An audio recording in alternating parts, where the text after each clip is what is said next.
Hi, this is Carl Palachuk. Welcome to another SMB Community Podcast. I'm joined today by Peter Melby, and he is going to talk about why leaders end up feeling like babysitters. So you own an MSP, Greystone Technology, and where are you located? Yeah, we're located in Denver, Colorado. Right. Or three regional offices here. So we've been in business for about 18 years. So the duration of the MSP timeframe. Right, exactly. So have you done what we call managed services since the start or early on, or did you make Early on, it was about 2005 that we started our managed services operation. It really made a lot of sense to us. I think, like a lot of providers back then, we tripped and fell a couple times on our way to figuring out what managed services really means. But then a lot of what we'll talk about today is we started the company with the idea that IT needed to be more people focused. And both from an employee standpoint and an end client standpoint. And so we spent a lot of time in those early years figuring out how to adapt, the idea of an MSP model to our vision of being people first.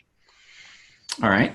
People first. I like that. So how big is your company? We have about 90 staff across 3 offices. So we've been steadily growing since the inception. It's one of those things that year after year we turn around and realize that we never had one moment, even in the past 18 years that was, in the moment of growth. It was just a very gradual thing, focused on providing as much impact, to people as we could.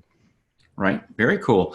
So you speak at conferences and you have this website, bossorbabysitter.com. Mm-hmm. So love the title. So tell me about that. Yeah. So about 7 or 8 years ago, as we went through our MSP evolution, we had a service model that, as I mentioned, was very focused on making sure that we had the right people in the right places, and loved a lot of the great literature around management and people, but we were still really struggling with what I came to find out were pretty common problems with people. And I would go to conferences and I would go to happy hours and I would talk to other managers, and ultimately at some point in the night, someone would say, "Oh yeah, I've got a team of 10," and I said, "Yeah, we've got a team of 20," and they're like, "Oh, I'm so sorry," and this almost this sympathy, and around the pain of having employees, and it's very easy to find camaraderie in the pain of management and leadership. And what we found is that even as a people-focused company, even as a company that was, our entire success was predicated on making sure that our people were happy, I still didn't trust that they had the same alignment, as the company. And I think most companies end up in a place where you see a big gap between what I know my employees want and what I need them, or what I wish they wanted, or what the company wants. And the end result of that, ends up being this, the babysitter or adult daycare term gets thrown around so much that, and finally, I had a friend just over time. He's like, "Yeah, I want to just be someone's boss. I don't want to babysit them." And so that became the title of a lot of what we set out to do. And so right around that time, we developed a process for our team that was really bred out of necessity, to figure out what our employees were actually thinking and make sure that they had a really clear view of what we were thinking. And so I'm very clear when I speak at conferences and talk to people that I'm not just here to diagnose the problem. That's relatively easy. But that if we look at where company culture tends to fail, and I use the statistic that Business Insider a few years ago did an article on Silicon Valley companies and their employee retention, and they were highlighting Uber, who was going through a lot of their challenges at the time, as just the example of a company who was just blowing it when it comes to employee retention, and their average employee tenure was 1.27 years. And which, yeah, that's terrible. That means you're replacing every employee every 15 months. I mean, call centers are every 9 months. So the fact that one of the darlings of Silicon Valley is so toxic, is certainly newsworthy. But the article went on to talk about the fact that Google, who I've always looked at as, we've lost employees to Google at times. Like, well, I can't compete with Google on that. All the amenities, all the 20% time. They've been the benchmark, for culture and all of that. Their average employee tenure is 1.8. Wow. And so we started to realize that even the best cultures don't have this magnitudes of order advantage, over ones that we consider toxic. And so why is that? And a lot of people will point to, well, it's millennials. They don't stay anywhere. It's tech companies. There's a million reasons why. But as we dug into it and started to understand from both our employees and the situations that we saw, out in the market, that it was actually the really lack of basing company culture, on the simple parts of human nature. And so when I go and I talk about company culture, it's not a rah, here's how to get all of your employees in line with what you're thinking, it's not this altruistic, hey, if you do these 6 things, you'll have a really selfless culture and everybody will help everybody out. No, it's the opposite. It's actually the fact that until you understand the selfishness of people and where that comes from, then we do have this misalignment around how to get them to behave the way that we need to.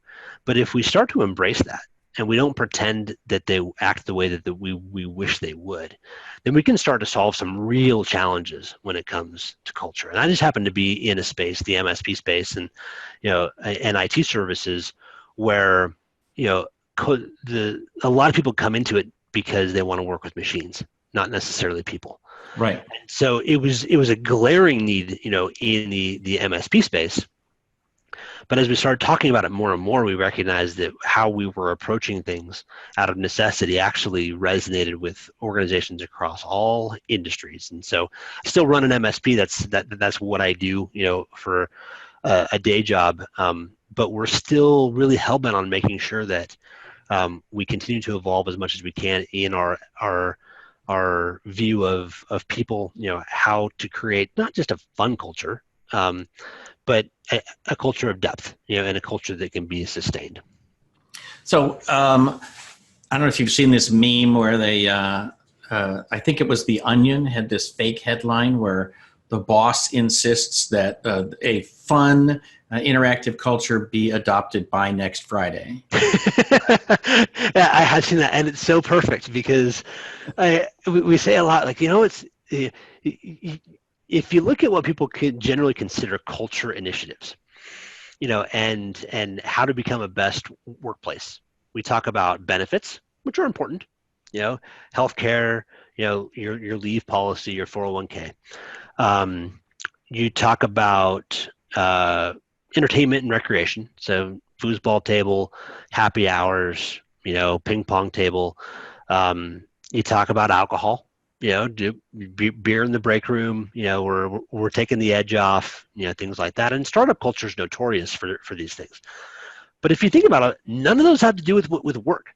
They're all basically to distract you from the fact that your work sucks, and so, and let's be honest, in the MSP industry, it's not easy work. I mean, it's the burnout rate is high. It's a thankless job. We're talking, to people who want us to fix their problems. They're high expectations. Things should just work.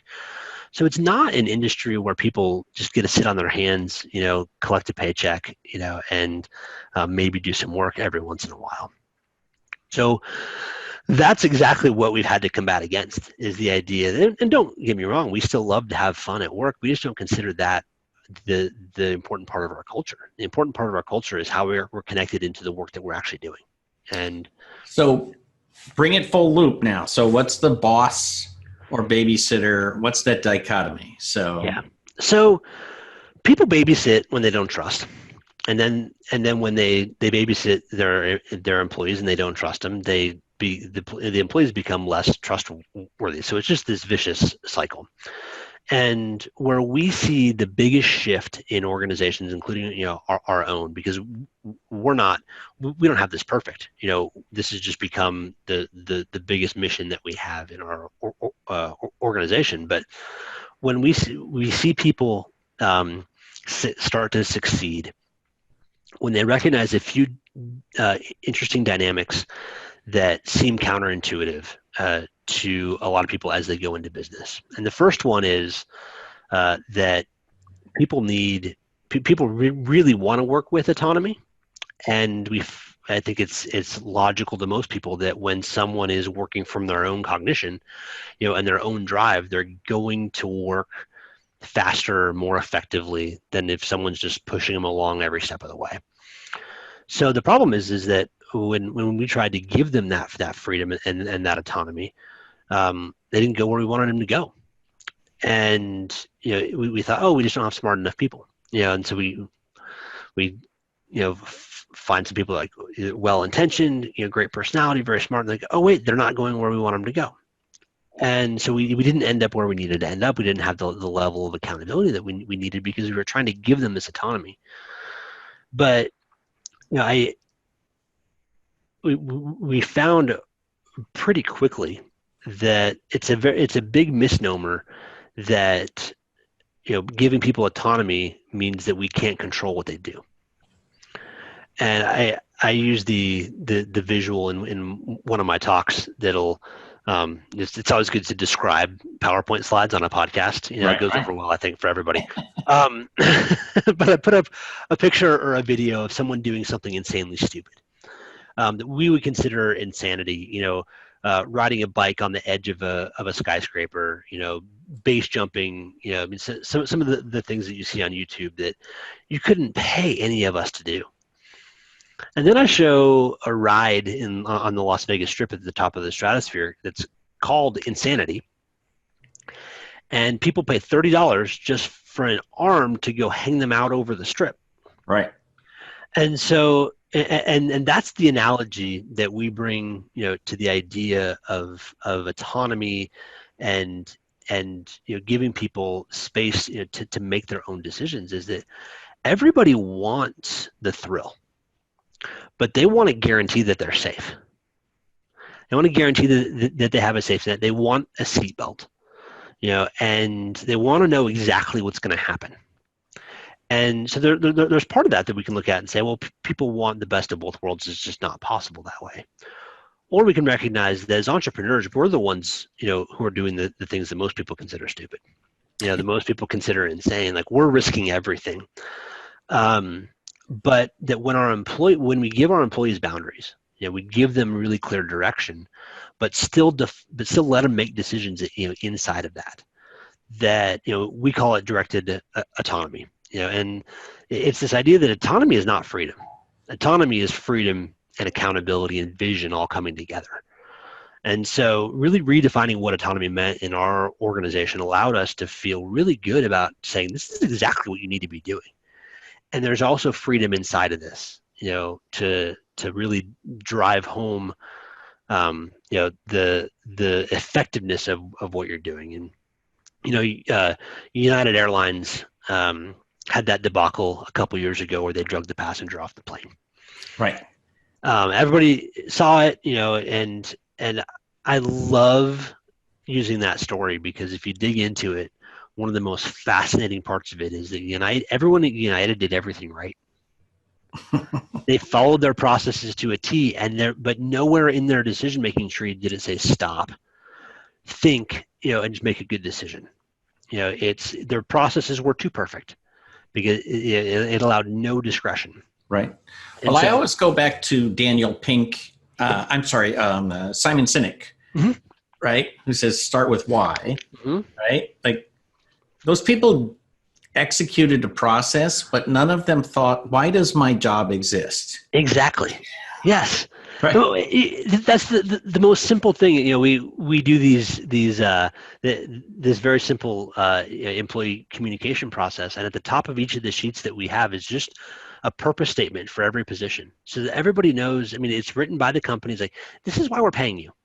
This is what you're here to do. It's not a one page. It's not a full job description with 38 bullet points. It's, here's the core purpose of your job, and we need to make sure that you understand that on a consistent basis.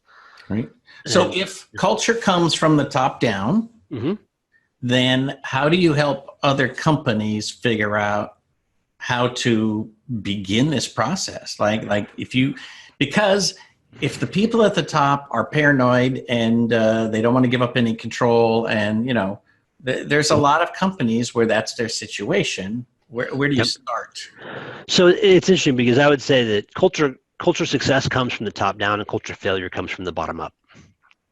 And what I mean by that is that that even the most well-intentioned senior leadership can miss the boat when it comes to culture if you don't have truthful information coming up through your organization.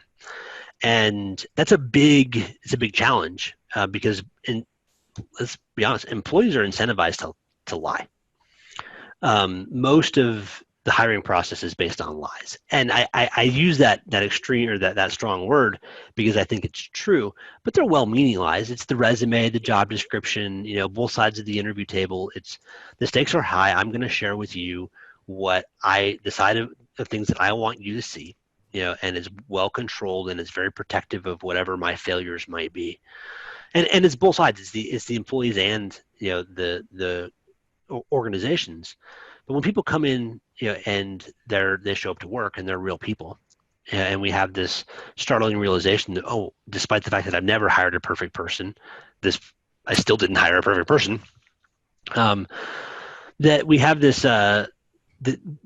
there's this very natural, self-protective space that most of our employees live in. That if I show what I'm doing well, then I'll get ahead. And so if we have a culture based on autonomy, but the only thing I ever see at the top of the organization is everything that everybody's doing well, we're screwed. I mean, because not everything goes well. I mean, so much of what I need to do as a leader is support the spaces where we're failing, where we don't have the right things in place. And if I don't know where those are, then the idea of a deep culture just disintegrates.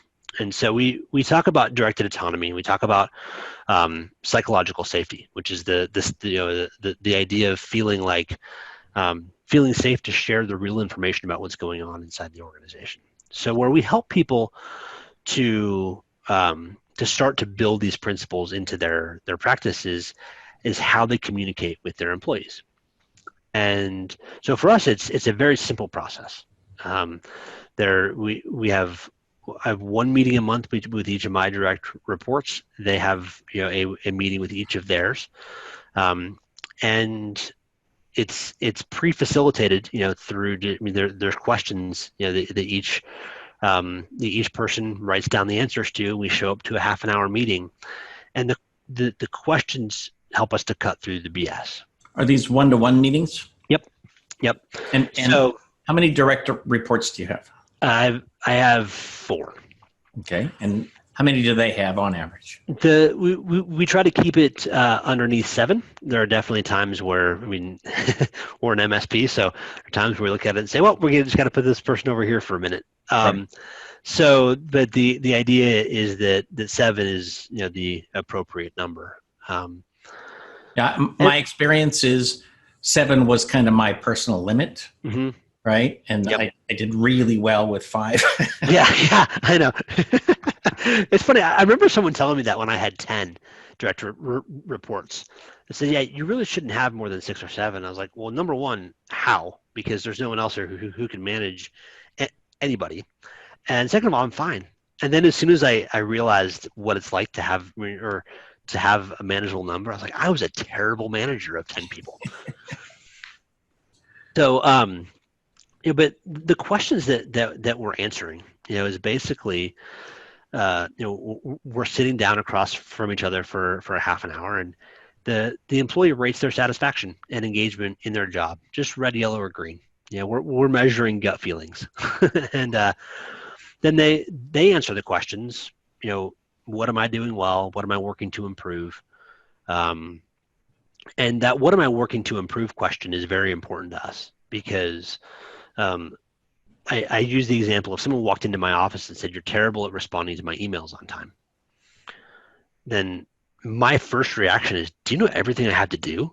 Like, I have so much going on, and it's that defensive, protective response. But if you ask me what's one of the number one things that I'm working to improve, it's tracking my email communication and being deliberate about that. So I'm not honest in those moments. I'm not, if I look at my more honest moments of self-reflection, that's where the reality is. And so with our employees, being in this space where if I can ask an employee what they're working to improve, it's uncanny how often if they're in a space where they can answer that honestly, what do you wish you were better at your job?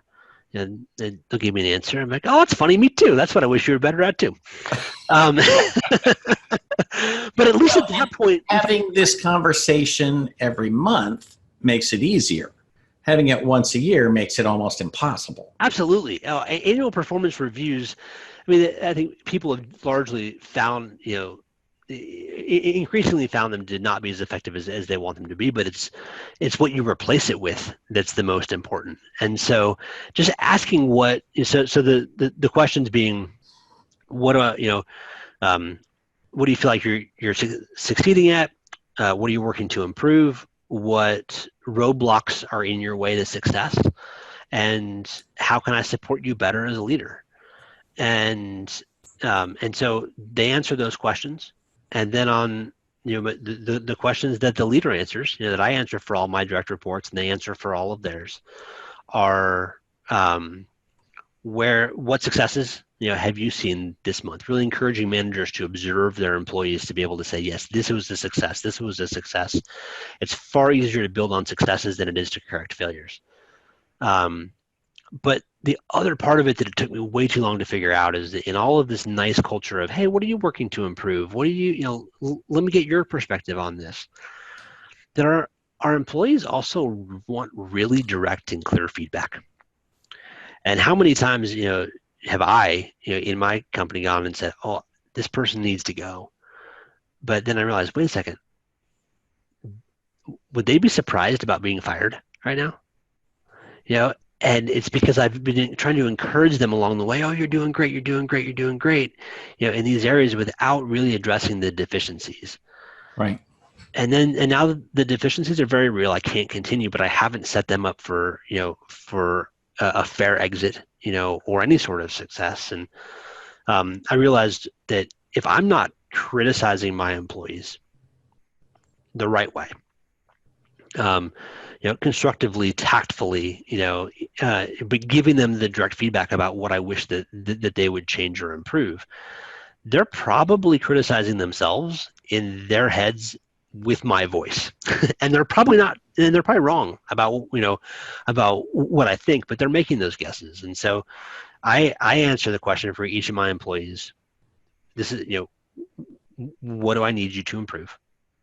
And are you meeting, exceeding, or failing to meet expectations in your job?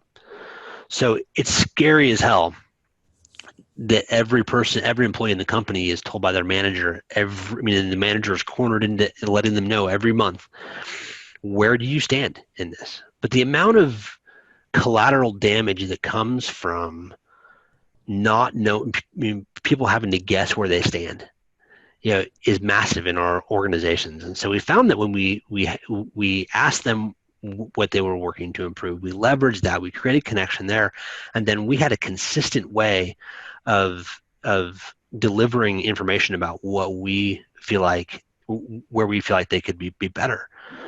Then the conversations that we were scared to have, we realized that those are the conversations that were in our way.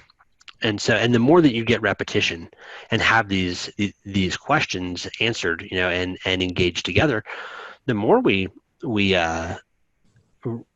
we move past those things so much faster, and don't get me wrong, there are a few of the times that moving past them has been moving someone out of the organization, but but at least it's fair, and at least it's constructive, and at least it's something where they look back and say, oh yeah, they really supported me in that.